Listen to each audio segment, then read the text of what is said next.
Hello बच्चों, science study point पे आपका वेलकम है। आई होप कि आप लोग बेहतर होंगे और आप लोग की पढ़ाई बहुत अच्छे से चल रही होगी। बच्चों, आज हम बात करने वाले हैं जीव विज्ञान के एक बहुत ही महत्वपूर्ण प्रश्न के बारे में। ये ऐसे प्रश्न हैं बच्चों जो आपके बोर्ड परीक्षा में पूछ लिए जाते हैं, और जब बोर्ड परीक्षा में आएंगे बच्चों तो ये 7 नंबर के प्रश्न पूछे जाएंगे। यानी जो आपकी बोर्ड परीक्षा में दीर्घ उत्तरीय प्रश्न, लॉन्ग टाइप के जो प्रश्न होते हैं, ठीक है बच्चों, उसके अंतर्गत ये पूछे जाएंगे और ये आपको 7 नंबर के देकर जाएंगे। यानी 7 नंबर के अंतर्गत ये पूछे जाएंगे। तो जो बच्चों ये प्रश्न है, ये पर प्रश्न जो बच्चों है, पर परागण किसे कहते हैं, पर परागण की विभिन्न विधियों का वर्णन कीजिए तथा इसके महत्व को समझाइए। ये आपकी बोर्ड परीक्षा 2013, 2014, 2015, 2018 में पूछे गए प्रश्न है। तो बच्चों आप इसको बहुत अच्छे से तैयार करिएगा, ये बोर्ड परीक्षा में पूछे जाने की संभावना है। साइंस स्टडी पॉइंट पर लगातार आपके लिए बोर्ड परीक्षाओं से संबंधित वीडियो अपलोड किए जा रहे हैं। तो आप प्लेलिस्ट में जाके और भी बहुत सारे वीडियो हैं जो आपकी बोर्ड परीक्षा के लिए महत्वपूर्ण हैं, आप उनको देख सकते हैं। धन्यवाद।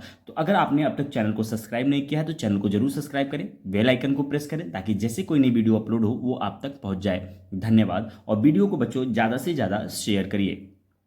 तो आइए स्टार्ट करते हैं आज के अपने इंपॉर्टेंट टॉपिक, जिसका नाम है बच्चों पर परागण किसे कहते हैं, या पर परागण की विभिन्न विधियों का वर्णन कीजिए तथा इसके महत्व को समझाइए। 2013, 2014, 2015 और 2018 में पूछा गया है। तो बच्चों ध्यान से देखिएगा, जो हम बात करने वाले हैं पर परागण, पर परागण को इंग्लिश में बोलते हैं क्रॉस पॉलिनेशन। क्या बोलते हैं? पर परागण को बच्चों बोलते हैं क्रॉस पॉलिनेशन। ठीक है बच्चों, तो ये पर परागण को इंग्लिश में क्या बोलेंगे? Cross pollination. देखिए क्या है इसकी डिफिनेशन, कि जब एक पुष्प के परागकण उसी जाति के, ठीक है, यानी जब एक पुष्प के परागकण उसी जाति के किसी अन्य पौधे जिसकी जीन संरचना भिन्न होती है, ठीक है, जिसकी जीन संरचना बच्चों क्या होती है? भिन्न होती है, के पुष्प के वर्तिकाग्र पर पहुंचते हैं तो, ठीक है, मतलब कोई एक पुष्प के, ठीक है, जब एक पुष्प के परागकण उसी जाति के किसी अन्य पौधे जिसकी जीन संरचना भिन्न होती है के पुष्प के वर्तिकाग्र पर पहुंचते हैं तो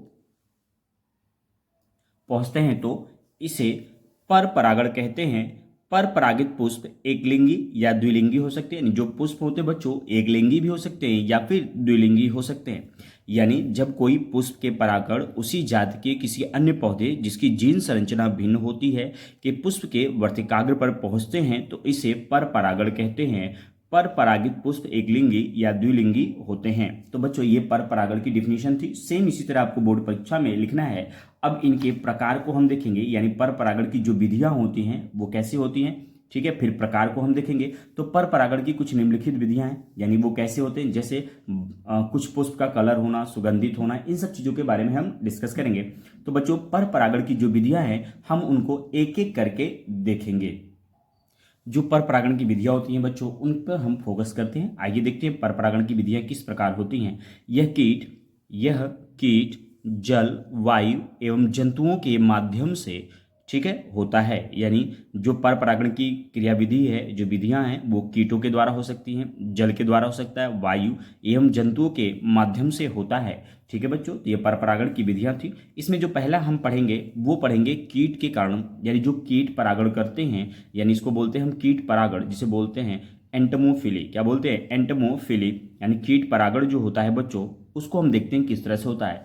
ठीक है, पर परागण मुख्यतः छोटे छोटे कीट पतंगों द्वारा होता है। यानी जो पर परागण होती है वो मेनली किसके द्वारा होता है? जो छोटे छोटे कीड़े मकोड़े होते हैं, कीट पतंगे होते हैं, उनके द्वारा होता है, जो अपने भोजन की तलाश में एक पुष्प पर आते जाते रहते हैं। यानी जो कीट परागण होता है बच्चों, ठीक है, एक पुष्प से दूसरे पुष्प पर जो छोटे छोटे कीड़े मकोड़े कीट पतंगे होते हैं वो अपनी भोजन की खोज में एक फूल से दूसरे फूल पर, यानी एक पुष्प से दूसरे पुष्प पर वो ट्रेवल करते रहते हैं, जिससे उस पुष्प का क्या हो जाता है? परागण हो जाता है। तो ये परागण की विधियों में बच्चों जो था वो कीट परागण पहला टॉपिक था। ठीक है बच्चों, ये क्या करते हैं, जब इनका आवागमन होता है पुष्पों का, ठीक है, तो उसी के दौरान ये परागण कर देते हैं। ठीक है, ये क्या होता है कि देखिए जो पुष्प होते हैं वो आकर्षित कलर होते हैं, क्या होते हैं? कलर्ड होते हैं, जिसके यानी रंग बिरंगे होते हैं, जिसके कारण जो कीट पतंग होते हैं वो बच्चों क्या होते हैं? उनकी तरफ आकर्षित होते हैं। ठीक है, ध्यान रखिएगा कि जो फूलों का कलर होता है वो बच्चों कैसा होता है? वो रंग बिरंगा होता है। ठीक है, जिसके कारण कीड़े मकोड़े उनकी तरफ क्या होते हैं? अट्रैक्ट होते हैं। ठीक है, इस चीज का आप अच्छे से ध्यान रखिएगा। ठीक है, तो चलते हैं, देखिए आगे। ये आवागमन के दौरान, ठीक है बच्चों, ये आवागमन के दौरान पुष्पों का परागण कर देते हैं। ठीक है, ये क्या करते हैं, जो पुष्प है, ठीक है, जो कीड़े मकोड़े हैं वो पुष्प पर जब जाते हैं, ठीक है, तो वो क्या करते हैं, आवागमन करते हैं। आवागमन मतलब आते जाते रहते हैं। ये आवागमन के दौरान पुष्पों का परागण कर देते हैं, कीट परागित पुष्पों को देखकर आकर्षित करते हैं। ठीक है, यानी जो पुष्प को देखिए, जो कीट होते हैं वो क्या करते हैं, पुष्प को देखकर उनकी तरफ क्या होते हैं, आकर्षित होते हैं। अब इन पुष्पों की कुछ विशेषताएं हैं बच्चों, इनको हम एक एक करके देखेंगे। जो पुष्प होते हैं बच्चों, उनमें पहली क्वालिटी होती है कि ये बड़े एवं आकर्षक पुष्प होते हैं, यानी इनका साइज जो होता है वो क्या होता है, बड़े होते हैं। कीट परागित पुष्प बड़े तथा आकर्षण होते हैं ताकि कीट दूर से ही पुष्प को देखकर उनकी ओर आकृष्ट हो जाएं। देखिए, जब बड़ा होगा, कलरफुल होगा, तो दूर से ही जो कीट मकोड़े होंगे, कीड़े मकोड़े होंगे, वो उनको पहचान जाएंगे और जो पॉलिनेशन की प्रक्रिया होगी, यानी परागण की जो प्रक्रिया होगी, उसको करने में उन्हें आसानी होगी। ठीक है बच्चों, तो ये पहला पॉइंट था पुष्पों की विशेषताओं में कि बड़े एवं आकर्षक पुष्प होने चाहिए। दूसरा जो बच्चों क्वालिटी होनी चाहिए इन पुष्पों की, वो क्या है कि सुगंधित पुष्प होने चाहिए। कैसे पुष्प होने चाहिए, सुगंधित पुष्प होने चाहिए। ठीक है, कीटों को आकर्षित करने के लिए पुष्पों में विशेष प्रकार की सुगंध भी होती है। आप जानते हैं फूल जो होते हैं उनमें क्या होती है, सुगंध होती है, विशेष प्रकार की सुगंध भी होती है। रात्रि में खिलने वाले पुष्प विशेष रूप से सफेद रंग के और सुगंधित होते हैं। ठीक है, जो रात में ज्यादा मतलब खिलते हैं बच्चों, उनमें जो सुगंध होती है वो क्या होती है, ज्यादा होती है। जैसे रात की रानी, चमेली तथा बेला, ये सब क्या है, रात में खिलने वाले पुष्प हैं। तो बच्चों पहला आपने देखा बड़े एवं आकर्षक पुष्प, दूसरा आपने देखा सुगंधित पुष्प, और जो तीसरा पॉइंट है बच्चों ये मकरंद की उपस्थिति। ठीक है बच्चों, किसकी, मकरंद की उपस्थिति। देखिएगा इसमें कि जो कीट परागित, ठीक है बच्चों, कीट परागित पुष्प में रंगीन दल नहीं होते हैं। यानी जो कीट परागित पुष्प होते हैं उनमें रंगीन दल नहीं होते हैं। उनके बाह्य दल या सहपत्र रंगीन होकर कीटों को आकर्षित करने का कार्य करते हैं।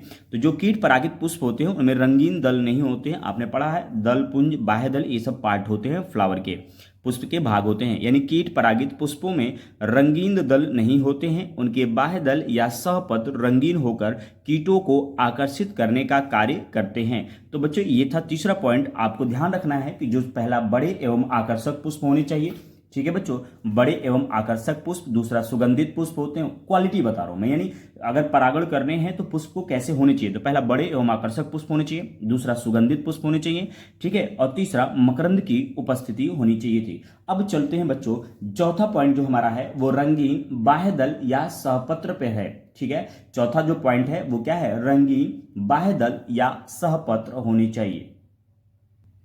जो रंगीन बाह्य दल या सहपत्र होते हैं बच्चों, उनसे क्या है, देखिए कि जिन पुष्पों में रंगीन दल नहीं होते हैं, जिन पुष्प में रंगीन दल नहीं होते हैं, उनके बाह्य दल या सहपत्र रंगीन होकर, ठीक है, जिन पुष्प में रंगीन दल नहीं होते हैं उनके बाह्य दल या सहपत्र रंगीन होकर कीटों को आकर्षित करने का कार्य करते हैं। तो ये बच्चों पहला पॉइंट जो था आपका, ठीक है, वो क्या था, कीट परागण। ठीक है बच्चों, पहला पॉइंट हमने क्या पढ़ा कि कीट परागण होता है। ठीक है, परागण की विधियों में हमने पढ़ा कि कीट परागण, तो पहला आपने कीट परागण को देखा कि कीट परागण किस तरह करते हैं। परागण के पुष्प के बारे में बात की, बड़े एवं आकर्षक पुष्प होने चाहिए, सुगंधित पुष्प होने चाहिए, मकरंद की उपस्थिति होनी चाहिए, और साथ में जो सहपत्र होते हैं वो कैसे होने चाहिए, कलर होने चाहिए। तो इन सब चीजों के बारे में देखा बच्चों। अब चलते हैं हम अपने दूसरे पॉइंट। बच्चों अब तक हमने कीट परागण को देखा। ठीक है, अब दूसरा जो पॉइंट है बच्चों वो जल परागण है, जिसे इंग्लिश में बोलते हैं हाइड्रोफिली। हाइड्रो का मतलब वाटर और फिली का मतलब परागण, यानी जब जल के द्वारा परागण होता है तो उसे क्या बोलते हैं, जल परागण। आप ध्यान समझिए, जब जल की सतह पर, समझिए जल की सतह पर जो पुष्प होते हैं उनमें कीड़े मकोड़े या कीट पतंग या फिर वायु के द्वारा पराग निषेचन हो जाता है, यानी परागण की प्रक्रिया हो जाती है। लेकिन जो अंडर वाटर होते हैं, ऐसे पुष्प जो पानी के अंदर होते हैं, उनमें परागण कैसे होता है, तो उसमें जो परागण होता है बच्चों वो जल के द्वारा होता है, इसलिए इसका नाम है जल परागण। देखिए, जल की सतह पर तैरने वाले पौधों के पुष्पों में तो कीट परागण या वायु परागण होता है। यानी जो जल की सतह पर तैरने वाले पौधों के पुष्प होते हैं उनमें कीट परागण या वायु परागण होता है। लेकिन जल निगम, यानी जो जल के अंदर अंडर वाटर पौधे होते हैं उनमें जल परागण होता है। जल परागित पौधों के छोटे गंध रहित रंगहीन पुष्पों के परागकण हल्के एवं पलवी होते हैं। पलवी मतलब तैरने वाले होते हैं। कैसे होते हैं बच्चों? तैरने वाले होते हैं। तो ये जल परागण था। अगला जो पॉइंट है बच्चों हमारा है वायु परागण। ठीक है, ये भी काफी इंपॉर्टेंट है, आपसे पूछा जाता है। ठीक है, वायु परागण पर टिप्पणी लिखने के लिए आती है। तो वायु परागण एनिमोफिली होता है। वायु परागण को इंग्लिश में क्या बोलते हैं बच्चों? एनिमोफिली बोलते हैं। देखिए, अनेक एक बीजपत्री पौधों में प्रायः वायु परागण होता है। यानी जितने एक बीजपत्री पौधे होते हैं उनमें वायु परागण होता है। इन पौधों के पुष्पों में निम्न विशेषताएं होती हैं। पहली बात, इसमें क्या होता है बच्चों? पुष्प रंगहीन होते हैं। कैसे होते हैं बच्चों? पुष्प रंगहीन होते हैं, मकरंदहीन, छोटे होते हैं।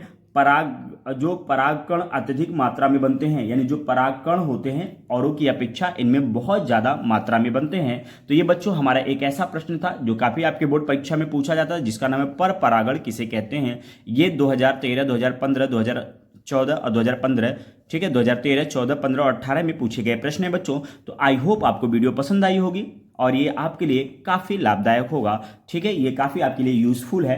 तो धन्यवाद। इस वीडियो को कंप्लीट देखिएगा। मिलते हैं बच्चों नेक्स्ट वीडियो में।